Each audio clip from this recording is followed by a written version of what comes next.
tribulation, my heart, my world. Somebody stop, somebody come and get me. Little did I know that the Lord was riding with me. The dark, the light, the heart, the fight, the wrong, the right, the storm.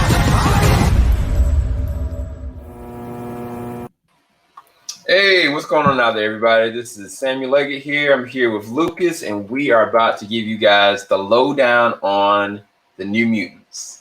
This was the very last Fox-produced X-Men saga film. And me and Lucas have not had any kind of discussions about our thoughts on this up until this point.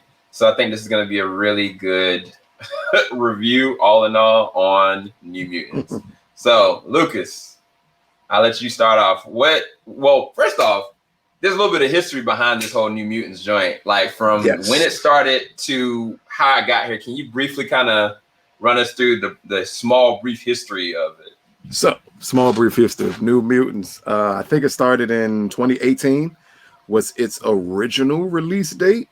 Yep. And then magically it got pushed back. Initially by Fox because supposedly it didn't screen well, and they pushed it back to try to add elements to it. At least that's the story we were told. In all honesty, the story is closer to around that time is when the original discussions were happening between Fox and Disney with them buying Fox.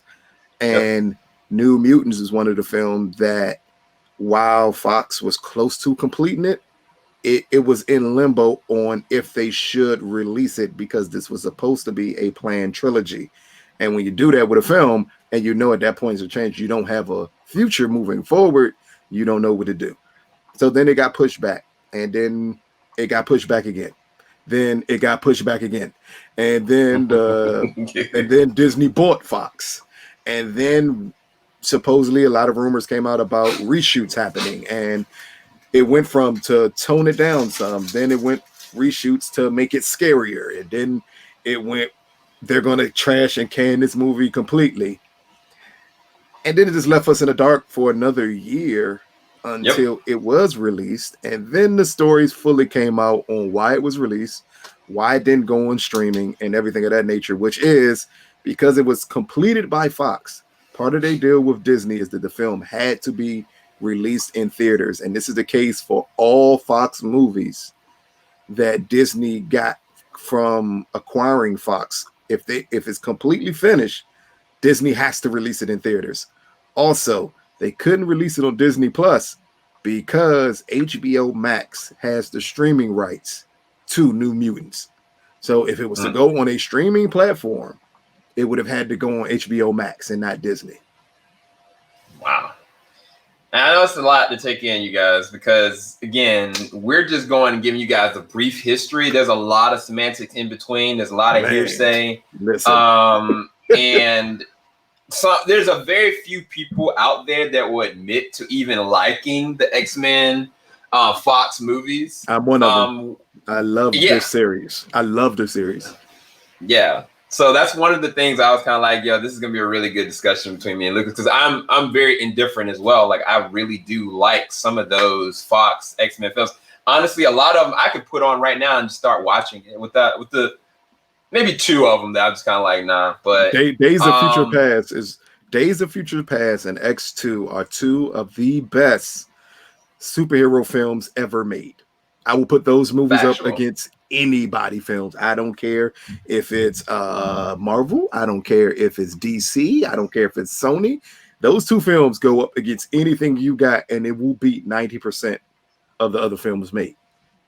Yeah, and it's hard to even go down that road because there's so many people that's like pro Marvel, pro DC, and I mean just against anything that Fox did just because of leather costumes. So we're going to just go and break this down. What did we think about the actual film? So for me, I had very low expectations of the film because there's so many people just trashing the film. Man. From like before the pandemic? When was it?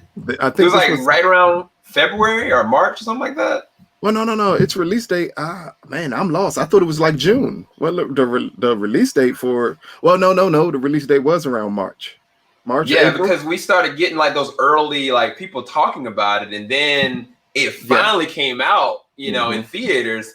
But like those early talks, I was like, oh, okay, maybe it might be all right, but everybody kind of trashed the film. And so I've been waiting to watch it. So for me, it was actually a pleasant surprise. I saw a lot of really interesting things that I did like about this. A big part of that was just how diverse, not just like from an ethnicity standpoint, but how diverse these characters were, from where they came from their history, and also how multidimensional they really were. I thought like some of these characters were going to just be like a one-note character or just this trope.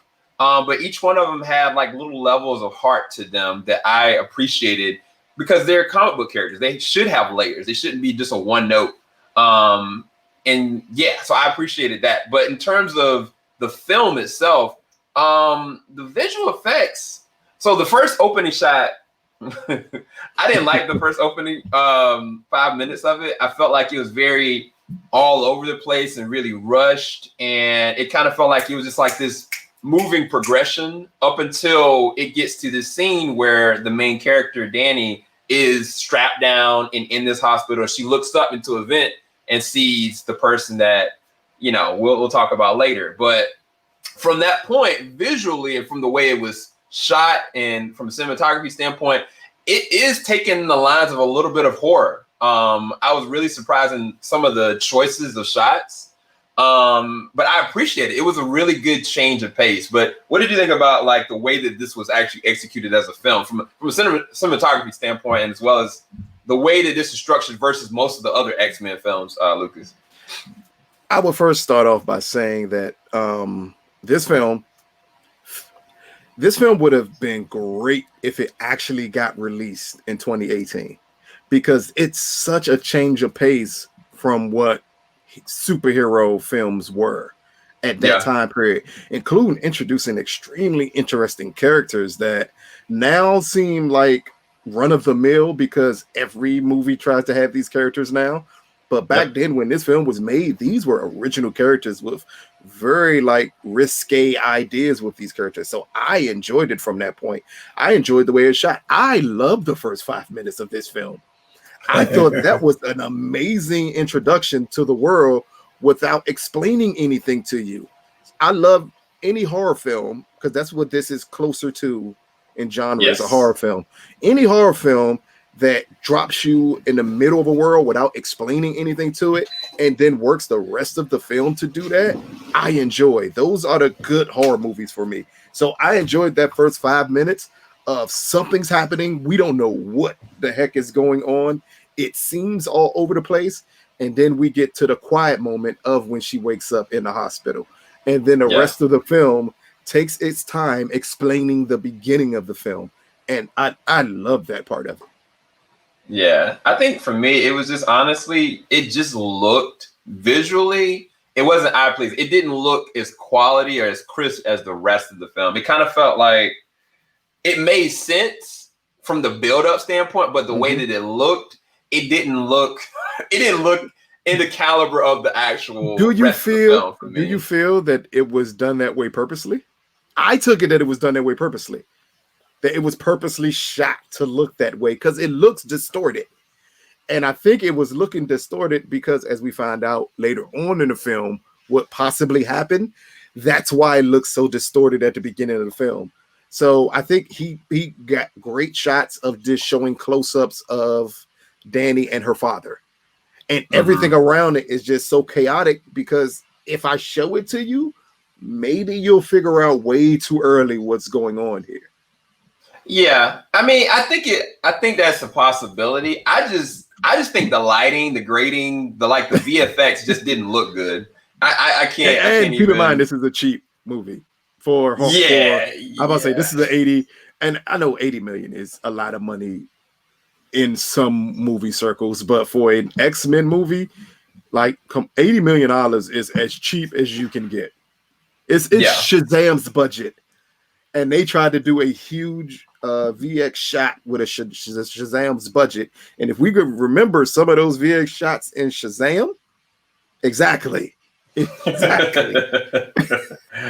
Yeah, but again, for me, the other thing that I did appreciate is just the change of tone in terms of what we've seen from the other X-Men films. I mean, we got a really deep cut change when Logan came out, for sure. But this one was in a different vein, because just looking at this shot right here, you're like, what in the world are we really in for? You know, like in terms of like dreams, and in terms of horror, like this is some Freddy Krueger's type stuff going on in this film, and they are unapologetic about it. Like there's a lot of real like trauma that they bring out in a lot of these children or kids or young teens that I was really surprised by.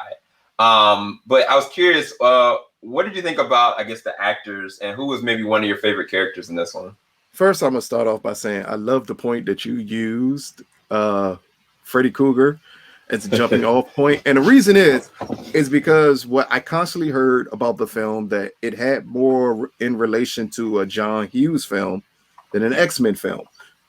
And a lot of people may have been thrown off by that comparison, but what it first said to me when I heard that was, oh, so this was the idea of Spider-Man's MCU before you got to Spider-Man MCU about the teenage characters. But then it reminded me, like, no, this has way more in common with Nightmare on Elm Street 3 Dream Warrior. Yep. When you get the Patricia Arquette and them in that environment, which is very similar to New Mutants, and just those teens interacting with each other. And that's what I like more than anything. And, you know, Anna Taylor-Joy, am I saying her name right? Yep. Yes, I am. She's going to be the best in anything she does for the next 20 years. Like she plays this role to a T. The irritating, uppity at times, terrifying teen, like she plays it to a T. She is great in this movie, but it's almost nothing that she isn't great in. And to me, she's the standout in this movie. And it made me, it hurt me so much that this was a planned trilogy and that they took certain elements out of the film so it could be a one-off. And I could just imagine this amazing cast, because it's not a bad performance in this cast. Not a single bad performance in this cast.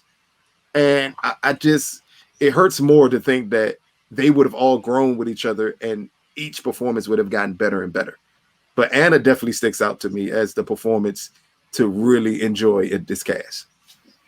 Yeah, she was interesting. Like her name, I think her code name was Magic, but Ayana was her character. Because initially I was kind of just like taken off by like just how rude she was. I was like, yo, I was like, one, I don't even know what her power is, and then two, she is messed up in the head a little bit, you know. But yet at the same time, she seems like she wants help or thinks that there's a possibility of help being given. But yeah, she plays it to a T. And I think that all of them have different things that kind of brought out. I think that Charlie Heaton's character, Sam, I appreciated like his backstory, because he was one of the only characters there that kind of just really wanted to be there, because he felt, I mean, he had a guilt complex. Like he feels responsible for the circumstances of his powers. And he felt like he deserved to be in this hole, this cage, up until the character Danny starts to present different ideals and different thoughts that they never even thought about, which makes their characters connected a lot more relatable and a lot more authentic, where a lot of the films in the past weren't able to really do that very well. And I'm really surprised that, man, yeah, you're right. It hurts me. Yeah, exactly. When I think about it, like it does hurt me, because like these characters technically, if they wanted to, they could go over to the MCU or wherever they want to. Well, we know that's not going to happen. We know that's not going to happen. But again, and these are talented young actors, every single one of them. They nailed their performances. While again, we'll get into the other things of the film that may not work, but the actors, that's not the issue at all with this movie. All of them work well. Yeah. And I guess this is a good segue. So as far as the story is concerned, the story, man, it's a negative, but at the same time, I'll give them credit for what they were allowed to do.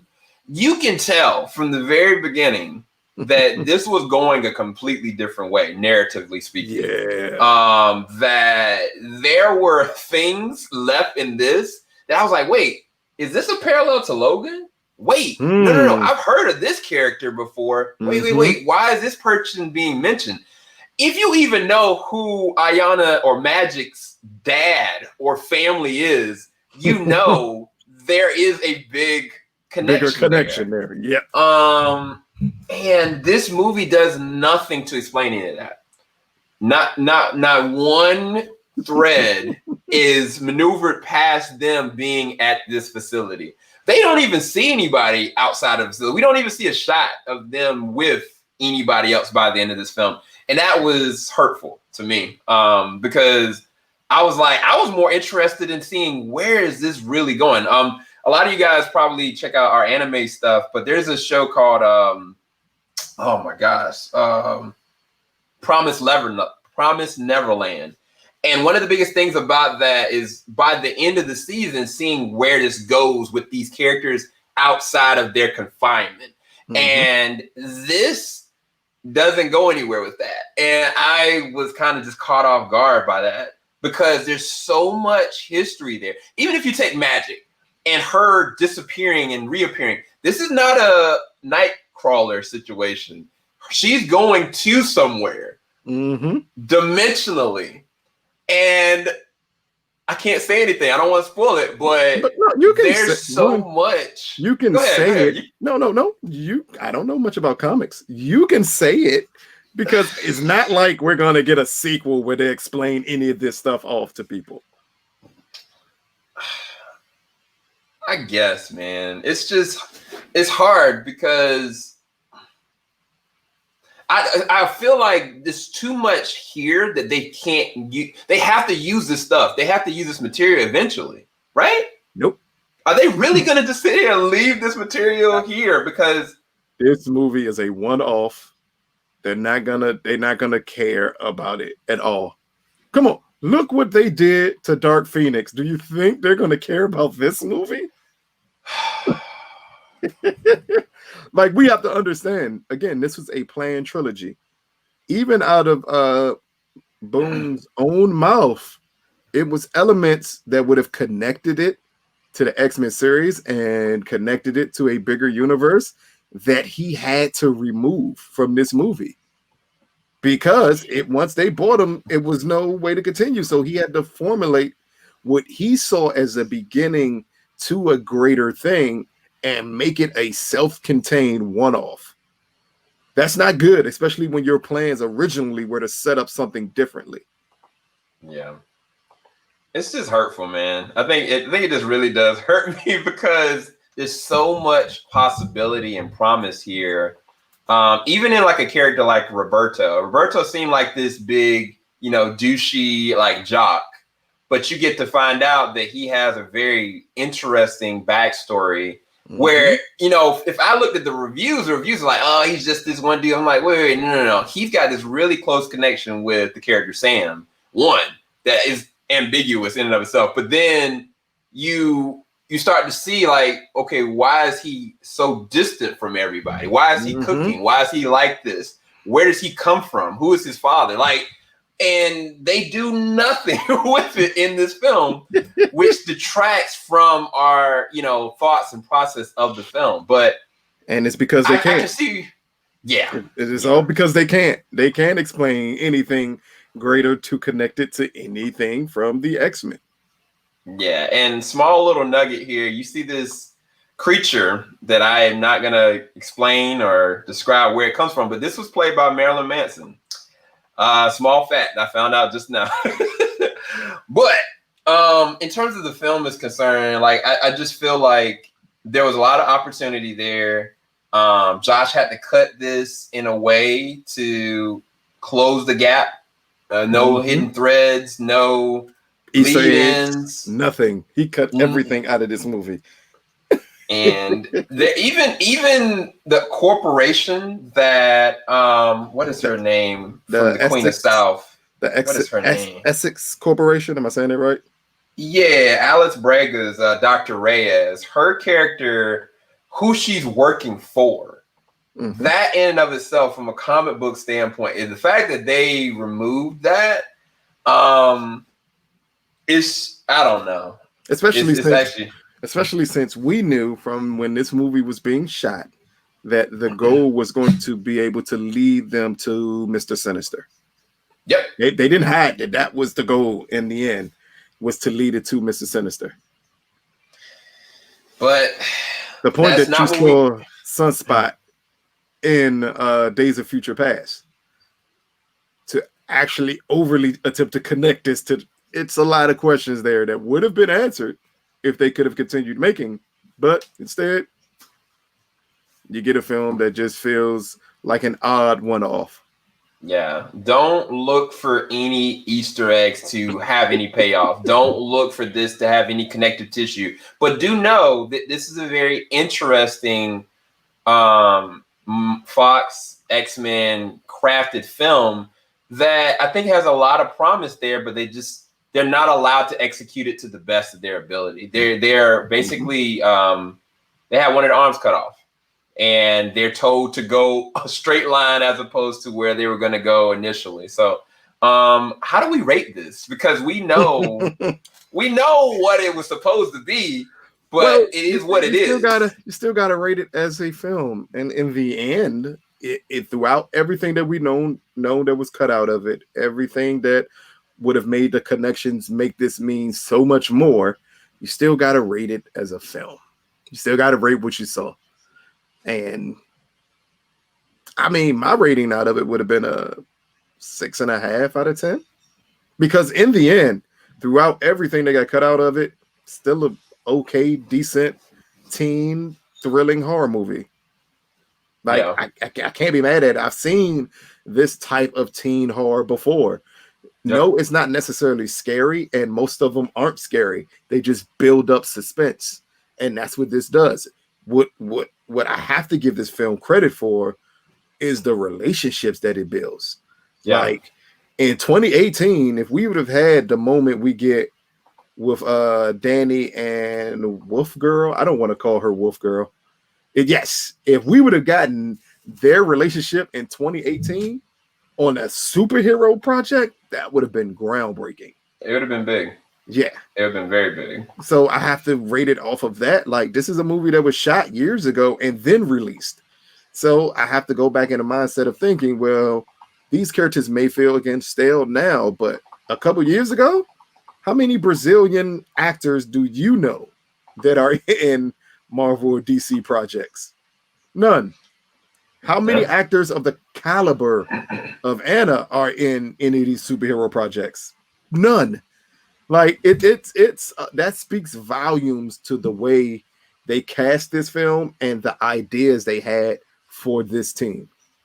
Yeah, and I concur. Like, there are ideas in this, and then even just some of the stuff that they were able to actually do with the characters, and also again, this shot right here from a visual standpoint on an $80 million budget, it was dope. Like I'm not gonna fake. Like, they had some really good shots. Like we didn't talk about any of the horror, we didn't talk about any of the action, but the execution of them at times were really good. I mean, the final fight of the third act is pretty dope. It was actually really intense. Yeah. I was like, yo, is anybody gonna make it out? Hey, exactly. I questioned it. But one question I did have for you, because I questioned myself on it. Do you think that Josh at any time was going to push for this to be past a PG-13 rating or R? Do you think that he would have? Because you remember, think about the time when this came out. It came out when Logan, right after. I think it was being shot when Logan was coming out, and they had already said it was shot while Logan was shot. Yeah, and they had already said that they were going to have a couple different rated R, films in progress, and I thought that this was one of those ones, especially when they started talking about a horror element. And I was like, some of the things in this, I was like, I don't know, a little bit more. I was like, it could have pushed. Think you would have went for R because of what you have to do to get an R rating. It would have been unnecessary for this movie. Like, we love Logan. I love Logan, but even I have to admit the way they got the R rating wasn't necessary for the movie. You could have pulled that back some and got a PG-13 and it would have been fine. And that's what this film, to me, I think they would have went over the top if they would have tried to get that R rating. And they went hard not to get that R rating by going over the top. So no, I don't think John would have wanted an R rating for this one. Yeah. So I'm torn. I think that they could have went either way. I think that they could have executed this film without it being a rated R, and it would have been still as effective if they would have just kind of progressed it the way that they wanted to. But if it did go down to R rating, and they really went deep into, it still worked. It'll worked great, but because especially when I think about like Ayana's history as well as Sam's, as well as because some stuff that they just use exposition to talk about. The character that Maisie's was playing, what is her character name? Maisie Williams, Renee. They never showed what kind of happened to her, but through like kind of a dream interpretation. But there's so many different things they could have led into, made it push to that level. And I think it would have been everything. If they would have went deep into their backstories and then decided to show the gruesome moments of their backstories, like Anna's backstory would be horrible for what those monsters represent to her. Yeah. Or even Danny. And if you showed exactly what happened in that town, it would have been bad.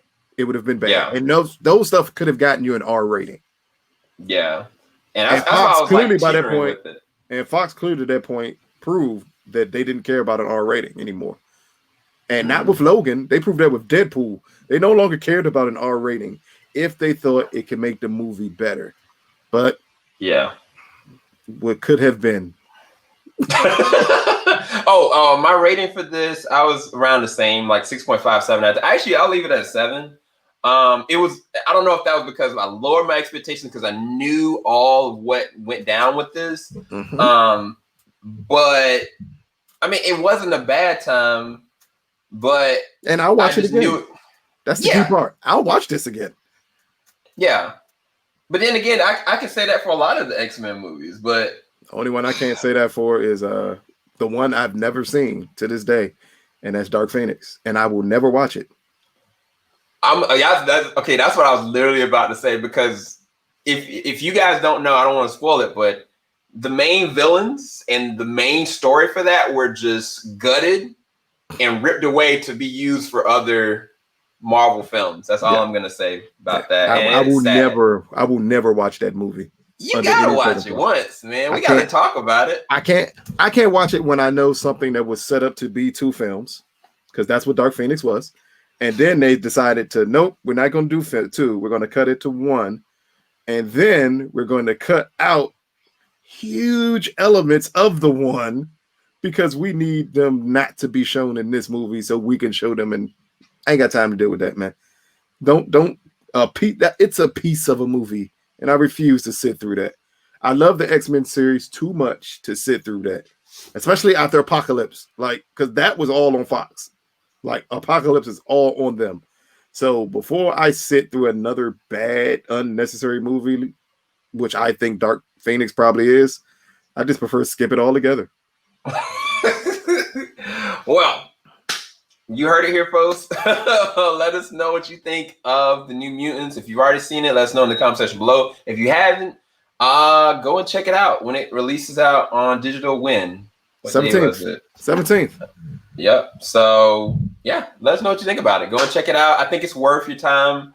And I think it's some good stuff there. It's just not enough that it could have been something greater, in our personal opinions. All right, you guys, take care. Have a good one.